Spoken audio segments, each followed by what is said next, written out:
तो ये जो अवतारवाद है, यही भक्ति शास्त्र की मुख्य वस्तु है। और उसका तात्पर्य यह हुआ कि यह जो ईश्वर ब्रह्म अवतरित होता है, उसमें भूमिका ब्रह्म की मुख्य नहीं है, भक्त की मुख्य है। भक्त जितना बड़ा होगा, जितनी उसमें प्रीति होगी, जिसमें इतनी भावना होगी, और उसमें ऐसी सामर्थ्य हो कि वो अनीह ब्रह्म में भी इच्छा उत्पन्न कर सके। राग रोष रहित जो ईश्वर है, ब्रह्म है, उसमें भी राग और रोष उत्पन्न करे। इसलिए भक्तों ने क्या किया, उन्होंने कहा कि आप, ब्रह्मा ने बड़ी मीठी बात कही, जैसे कोई धातु है, पड़ी हुई है, एक पिंड पड़ा हुआ है, चाहे लोहे का हो, चाहे सोने का हो, किसी धातु का हो। तो अब अगर आपके मन में आता हो कि इसका हम ये रूप दे दें, ये गहना बना दें, या बर्तन बना दें, या वस्तु बनावें, तो वस्तु तो स्वयं वो बन नहीं जाएगी। तो क्या पद्धति है? सुनार अगर कोई वस्तु बनाना चाहता है तो वो पिघलाता है, और पिघला करके जैसा वो चाहता है वैसा रूप उस सोने को दे देता है। जैसे सांचे में पिघले हुए सोने को डालता है, वह सांचे में वैसा ही सोना निकल आता है। तो दृष्टांत के रूप में यूं कहें कि यह निर्गुण निराकार ब्रह्म अगर धातु है, तो सगुण साकार ईश्वर जो है वह आभूषण है। और वो आभूषण जिस आंच से पिघल के बनता है, हर धातु के पिघलने का नियम है। अल्युमिनियम के लिए कितनी आंच चाहिए, लोहे के लिए कितनी चाहिए, सोने के लिए कितनी चाहिए। तो ये जो ब्रह्म है, इसको पिघलाने का कोई उपाय देव भक्तों ने सोचा, कोई इसको किसी तरह से पिघलाया जाए और फिर इसको अपने मन की इच्छा के अनुकूल रूप दिया जाए। तो प्रार्थना क्या होती है? प्रार्थना माने ब्रह्म को पिघलाने की चेष्टा। इसलिए जब ब्रह्मा प्रार्थना करते हैं, तो देखिए उस ब्रह्म का तो न कोई नाम, न कोई रूप, न किसी से राग, लेकिन अब चतुर ब्रह्मा सब दे रहे हैं। प्रारंभ आप पढ़ते हैं, जय जय सुर नायक, आप देवताओं के नायक हैं, आपकी जय हो। तो भगवान देवताओं के नायक हैं, तो असुरों का नायक कौन है? असुरों को का निर्माण कहां से हुआ है? पर इसका अर्थ यह है कि अगर ये कह दें कि आपके लिए तो सुर असुर बराबर है, तो फिर सारा सत्यानाश हो जाएगा। जब वे कहने जा रहे हैं कि आप असुरों का वध कीजिए, तो अपने दल में उनको सम्मिलित पहले करना होगा। दल तो दल है, तो भगवान को भी ब्रह्मा दल में सम्मिलित करते हुए कहते हैं, जय जय सुरनायक, जन सुखदायक, प्रणत पाल भगवंता। और फिर इतने से संतोष नहीं हुआ, बोले गो द्विज हितकारी, आप ब्राह्मणों का और गायों का हित करने वाले, तो अन्य लोगों का हित चाहते होंगे। आज के युग में तो कहने में थोड़ा और भी लोगों को क्रोध आता है। ये क्या हुआ कि गोद्विज हितकारी? तो उसको आप उस तरह से न देखिए।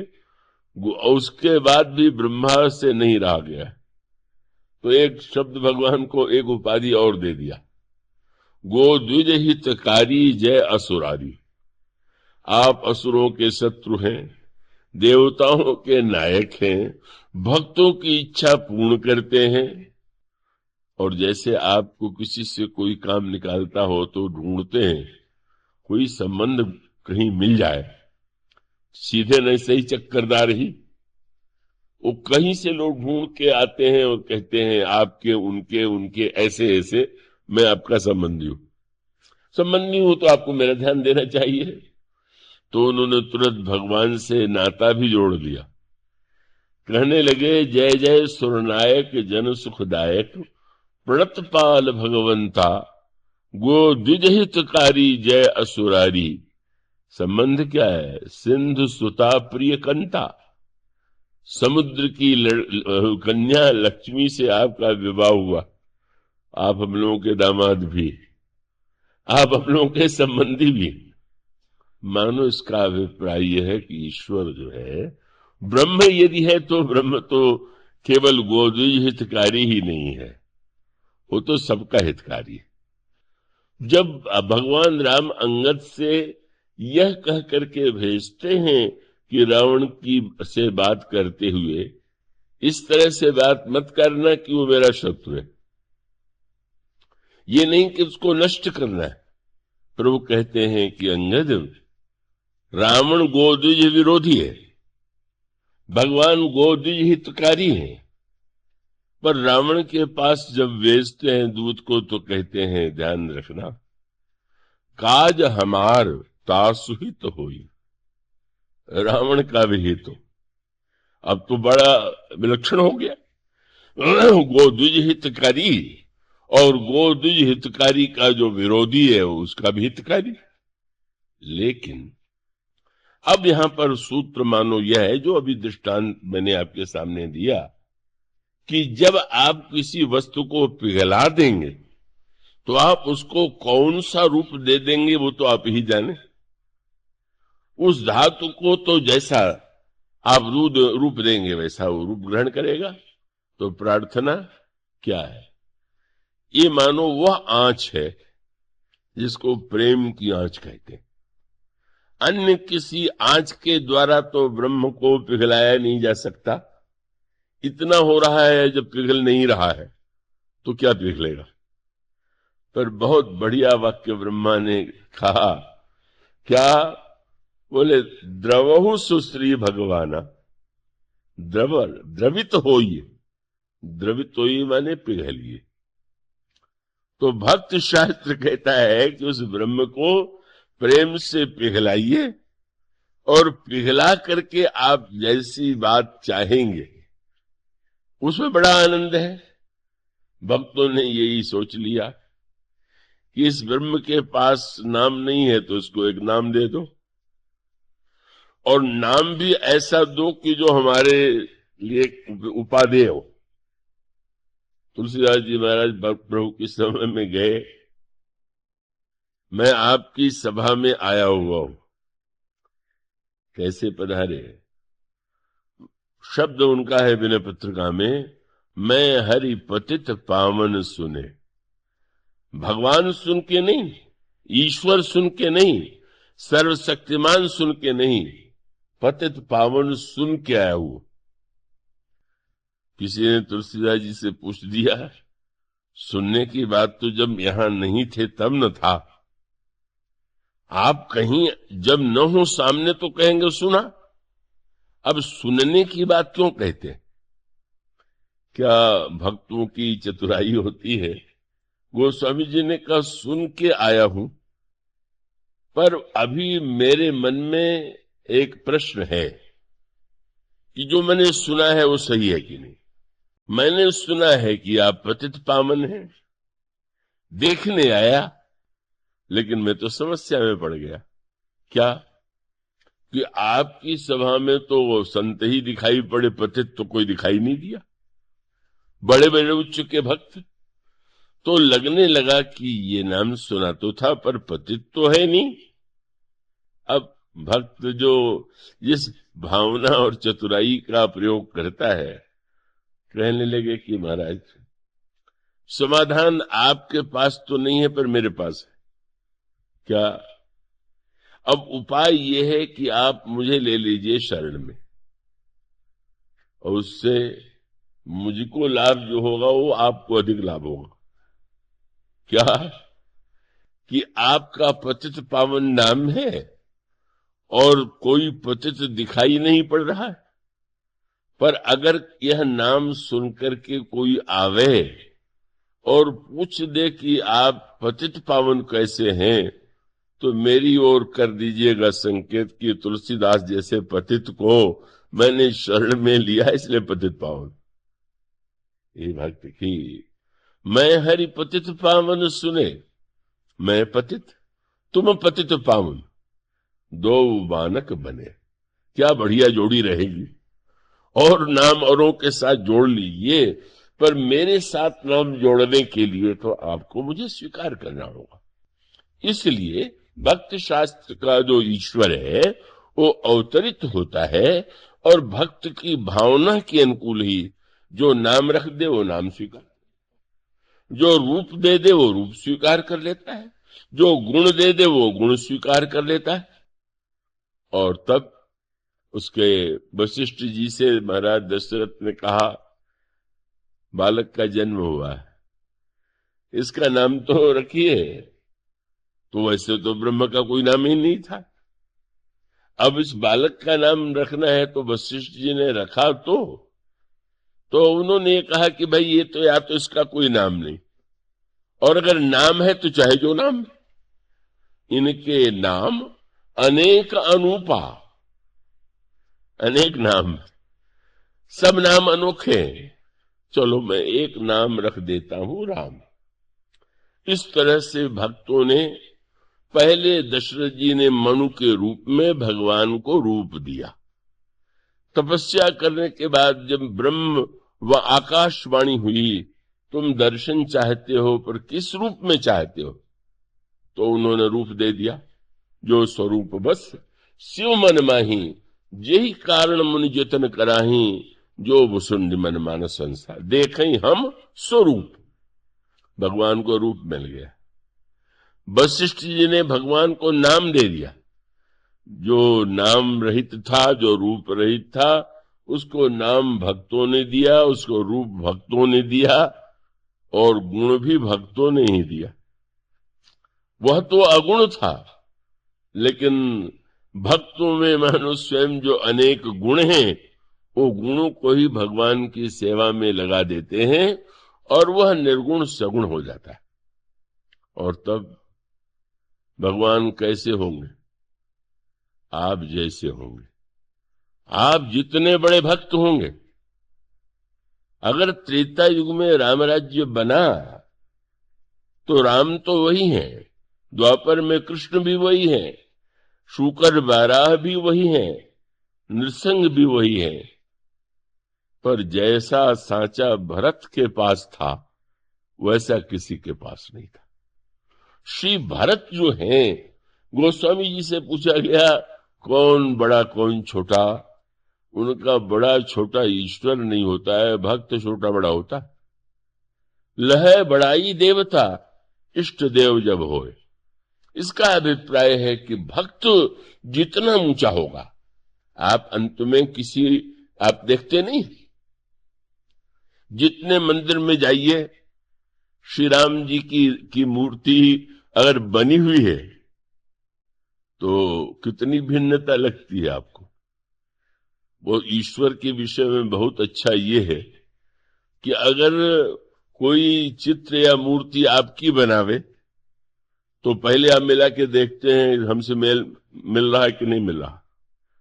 नहीं मिलेगा तो कहेंगे क्या बना के लाओ। ये मैत्री शरण जी के मन में आया एक बड़ा चित्र बनाने, मेरा बनवा में। किसी से सुना कानपुर में कि ये चित्रकार बहुत अच्छे हैं, बनाते हैं। अब वो चित्र जब बन के आया तो बड़े उत्सुक थे, अच्छी राशि पहले दे चुके थे। अब वो चित्र जब खोला गया तो लोग आश्चर्य से देखने लगे। उनके विषय में वो जिन सज्जन ने चित्रकार की प्रशंसा की थी, ये कहा था कि ये तो बड़े ही ऐसे चित्रकार हैं कि जिनके चित्र तो चिंतन के विषय हैं, अध्ययन के विषय। अब ये भी बड़े निराश कि किसका चित्र आ गया। देखने वाले भी कहते हैं किसका चित्र। तो मैंने इनके परेशानी को देख के कहा घबराओ मत, वो तो पहले बता दिया गया था कि इनका चित्र देखने का नहीं, अध्ययन का विषय। अब आप करते रहिए अध्ययन, देखते रहिए। तो भाई इस सांसारिक व्यक्ति के चित्र में तो समानता होना चाहिए, पर आप मंदिरों में जब जाते हैं तब जिस मंदिर में जाइए उस मंदिर में श्री राम का अलग ही रूप है। चित्र देखिए हजारों, हर चित्र जो है वो अलग प्रकार का है। पर ये बात बहुत अच्छी है, जो समस्या मनुष्य के बारे में है ईश्वर के बारे में नहीं। आप जाएंगे किसके मंदिर में, जाए राम मंदिर में। अब वो राम मंदिर चाहे श्री अवध का कनक भवन हो और चाहे आपके गले में गांव में, आपके नगर में, आपके स्थान में भगवान की मूर्ति है, राम मंदिर है। अब आप जानते हैं कि आप मानो जब मूर्ति को देखने जाते हैं तो भिन्नता होते हुए भी यह मान लेते हैं कि सब राम हैं, राम को आप प्रणाम कर रहे हैं। लेकिन आपको अंतर लगता है कि नहीं लगता है? किसी मूर्ति को देख करके आप कहते वाह बहुत ही सुंदर मूर्ति है, बहुत आकर्षक मूर्ति है, और किसी मूर्ति को देख के प्रणाम तो कर लेते हैं लेकिन कहते हैं कि कुछ पता नहीं कहां से ले आए, वो बहुत सुंदर तो नहीं है मूर्ति। और ऐसी मूर्तियां भी बनती हैं कि जो बिल्कुल किसी मूर्ति को देख करके भाव उमड़ता है और किसी मूर्ति को देख करके भाव नहीं उमड़ता। प्रणाम आप भले ही कर लें पर वो आकर्षण किसी मूर्ति में आपको बड़ा आकर्षण होता है, देखते ही रहने का मन होता है। और किसी मूर्ति को देख करके आप प्रणाम भले ही करने पर आकर्षण नहीं होता। और तब बोले श्री राम तो वही है, पर ये तो मूर्तिकार जैसा होगा वैसी मूर्ति उस पत्थर में प्रकट कर देगा। और उसका अर्थ क्या है? ब्रह्म पत्थर है, और जो भक्त जितना बढ़िया मूर्तिकार होता है वैसे सुंदर भगवान को निकालता है, प्रकट करता है। सब श्री राम है, लेकिन राम में तो अंतर होगा। महर्षि वाल्मीकि ने श्री राम का वर्णन किया, गोस्वामी जी ने श्री राम का वर्णन किया, बड़ा अंतर है, बहुत से अंतर है। जो समझते नहीं वो कहते हैं कौन सही है कौन गलत है। आप किस मंदिर के लिए कहेंगे कि यही श्री राम की सही मूर्ति है और सब नकली? क्या कोई भगवान श्री राम का ऐसा चित्र आपके पास है क्या कि आप निर्णय कर सकेंगे ये सही है कि गलत है? इसका अर्थ ये कि वस्तुतः भक्त जितना बड़ा होगा उसकी भावना, उसका प्रेम, उसके अंतःकरण के का जो अनुराग है वैसा ही ईश्वर वो प्रकट कर लेगा। राम राज्य की स्थापना श्री राम के द्वारा नहीं होती। राम राज्य तो वस्तुतः है, जैसा मैंने कहा, अगर सब कुछ ईश्वर का है तो राम राज्य तो होना ही चाहिए था, किंतु नहीं, राम राज्य के स्थान पर अगर हमारे जीवन में अभिमान का राज्य है, काम का राज्य है, क्रोध और लोभ का राज्य है, बाहर भी अगर अनचाहे व्यक्तियों का राज्य है, तो वस्तुतः राम राज्य की स्थापना का तत्व माने वह किसके द्वारा हुआ? महाराज दशरथ जैसा व्यक्ति भी राम राज्य के तत्व को, राम राज्य के स्वरूप को, राम राज्य के चिंतन को प्रकट नहीं कर पाता। इतना महान व्यक्ति, उसे श्री भरत की विशेषता है, भक्त की विशेषता है। और यहीं पर यूं कह सकते हैं कि अन्य युगों में कोई भरत नहीं था, अन्य युगों में लक्ष्मण और हनुमान नहीं थे, अन्य युगों में इस प्रकार के शत्रुघ्न नहीं थे, इसलिए वही भगवान आए। लेकिन जिसने जैसा चाहा, जैसी भावना थी, वैसे भगवान उसके सामने आ गए। जिसने जो कहा वो करने को तैयार है।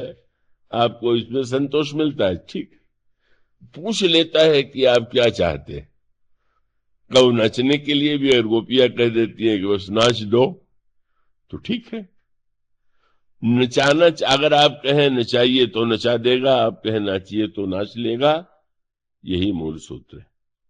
और इसलिए रामराज्य का जो सही अर्थ है, जो सही तत्व है, सही चिंतन है, वो केवल श्री भरत के चरित्र में ही है।